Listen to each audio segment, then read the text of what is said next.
नमस्कार, clean news UP में आपका स्वागत है और वक्त हो चला है दिन भर की सभी ताज़ा खबरों का।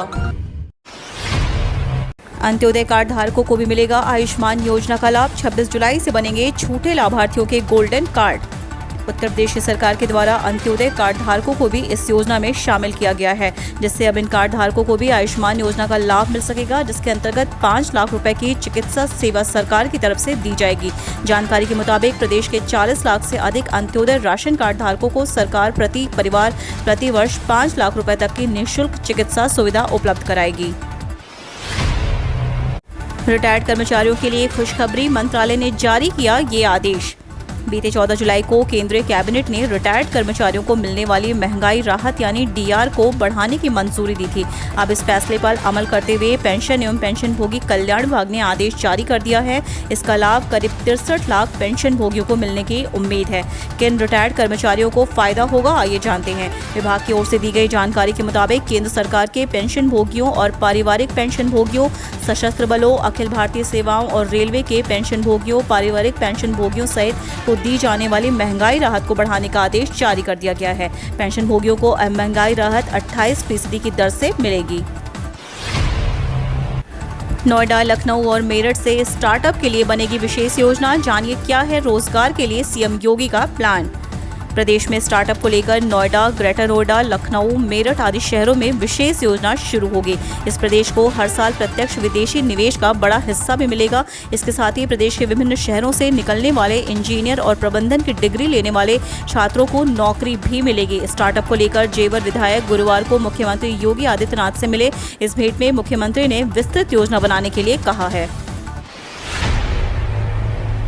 सीएम योगी का बड़ा ऐलान, यूपी में जल्द होगी सरकारी विभागों में नियुक्ति। जाने क्या दिया आदेश। मुख्यमंत्री योगी आदित्यनाथ ने एक बड़ा निर्णय लेते हुए पुलिस विभाग समेत सभी विभागों में खेल कोटा बहाल करने का ऐलान किया। उन्होंने कहा कि इन सभी विभागों में पद सृजित कर योग्य खिलाड़ियों व एथलीटों को नियुक्ति की जाएगी। इसके लिए विस्तृत कार्ययोजना तैयार कर प्रस्तुत की जाए।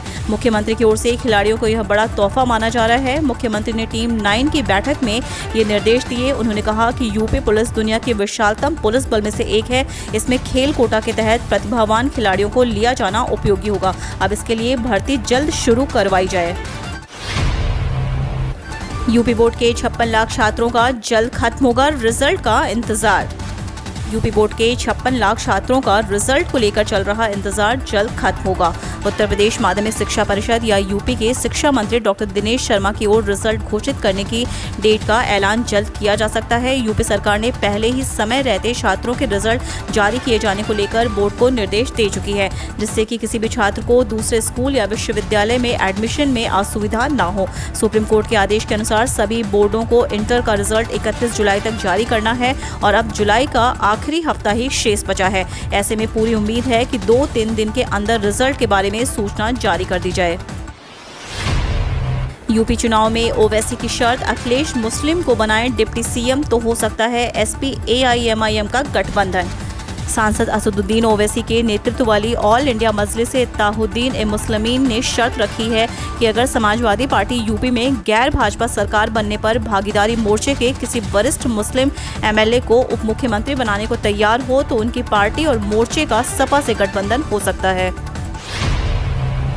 मायावती की बीएसपी भी अब भाजपा की तरह हिंदुत्व की नैया पर सवार। 2007 वाली रणनीति से पूरा होगा मिशन 2022। बसपा द्वारा मिशन 2022 के लिए अयोध्या से ब्राह्मण संगोष्ठी की शुरुआत करने के साथ ही यह चर्चा गर्म हो गई है कि क्या बसपा भी भाजपा और अन्य सियासी दलों की तर्ज पर नरम हिंदुत्व के रास्ते पर आ गई है। कमोबेश उसके ब्राह्मण सम्मेलन के समय और स्थान में अयोध्या, मथुरा और वाराणसी के शामिल होने और अयोध्या में रामलला के दर्शन के साथ सम्मेलन की शुरुआत करने को लेकर ऐसे सवाल उठना लाजमी है। बहुजन समाज पार्टी ने वर्ष 2007 की तरह इस बार फिर से सोशल इंजीनियरिंग की कवायद शुरू की है। बसपा ने अब वोट प्रतिशत बढ़ाने के मद्देनजर ही 75 जिलों में ब्राह्मण संगोष्ठियां करने का फैसला किया है। इसके तहत मथुरा, काशी और प्रयागराज में कार्यक्रम होंगे। ऐसे में बसपा के वरिष्ठ नेताओं द्वारा अयोध्या में रामलला के दर्शन करने की तरह ही अन्य मंदिरों में भी दर्शन कर कार्यक्रम की शुरुआत करे तो हैरत नहीं है। राजनीतिक विश्लेषक पूर्व आईजी अरुण कुमार गुप्ता कहते हैं कि बसपा को यह बखूबी एहसास हो चुका है कि बिना बेस वोट बैंक में अन्य मतदाताओं को जोड़े उसका सत्ता हासिल करना मुश्किल है। लिहाजा अब यह नरम हिंदुत्व या यूं कहें ब्राह्मण वोट कार्ड खेलकर भाजपा के वोटों में सेंधमारी की कोशिश की जा रही है। उत्तर प्रदेश संयुक्त बीएड प्रवेश परीक्षा देने वाले उम्मीदवारों के महत्वपूर्ण खबर, अब इस तारीख को होगी परीक्षा। उत्तर प्रदेश संयुक्त बीएड प्रवेश परीक्षा 2021 अब आगामी 6 अगस्त को होगी। प्रवेश परीक्षा का परिणाम घोषित किए जाने की संभावित तिथि 27 अगस्त तय की गई है। इससे पहले परीक्षा की तिथि पहले 18 जुलाई और फिर 30 जुलाई तय की गई थी। कोरोना संक्रमण के कारण पूर्व निर्धारित कार्यक्रम के अनुसार 19 मई को परीक्षा का आयोजन नहीं किया जा सका था। शासन ने लखनऊ विश्वविद्यालय की तरफ से भेजे गए संशोधित परीक्षा कार्यक्रम को मंजूरी दे दी है। शुक्रवार को प्रमुख सचिव उच्च शिक्षा सुभाष चंद्र शर्मा की तरफ से इस संबंध में आदेश जारी किया गया। प्रवेश परीक्षा का आयोजन लखनऊ विश्वविद्यालय द्वारा किया जाएगा। शासनादेश में कहा गया है कि लखनऊ विश्वविद्यालय की तरफ से भेजे गए संशोधित परीक्षा कार्यक्रमों को अनुमति दी जाती है। परीक्षा के आयोजन के संबंध में पूर्व में 17 जून को जारी पत्र की शर्तें यथावत रहेंगी। पूर्व मुख्यमंत्री कल्याण सिंह की हालत स्थिर, तबीयत में कोई सुधार नहीं। संक्रमण की वजह से लखनऊ के संजय गांधी आयुर्विज्ञान संस्थान में भर्ती उत्तर प्रदेश के पूर्व मुख्यमंत्री कल्याण सिंह अब भी लाइफ सेविंग सपोर्ट सिस्टम पर हैं और उनकी सेहत में कोई बदलाव नहीं आया है। एसजीपीजीआई द्वारा शनिवार को जारी बुलेटिन में बताया गया कि राज्य के पूर्व मुख्यमंत्री और राजस्थान के पूर्व राज्यपाल कल्याण सिंह जीवन रक्षक प्रणाली पर हैं और उनकी सेहत में कोई बदलाव नहीं आया। 2 दिन बाद यूपी में फिर झमाझम बारिश, आज भी कई इलाकों में बूंदाबांदी के आसार। 26 व 27 जुलाई को प्रदेश के विभिन्न अंचलों में फिर बारिश के आसार बन रहे हैं। 24 व 25 जुलाई को राज्य के अलग अलग हिस्सों में कहीं गरज चमक के साथ बौछारें तो कहीं हल्की से सामान्य बारिश का सिलसिला जारी रहेगा।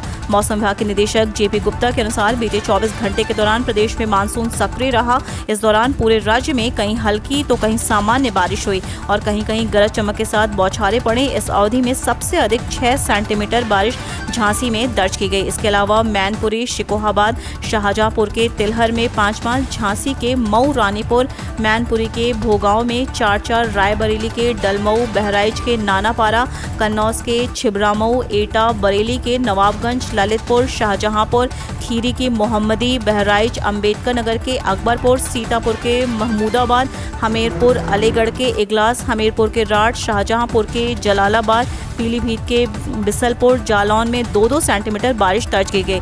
इस बदली बारिश की वजह से बरेली, कानपुर, मेरठ, आगरा सहित कई मंडलों में दिन के तापमान में गिरावट दर्ज की गई।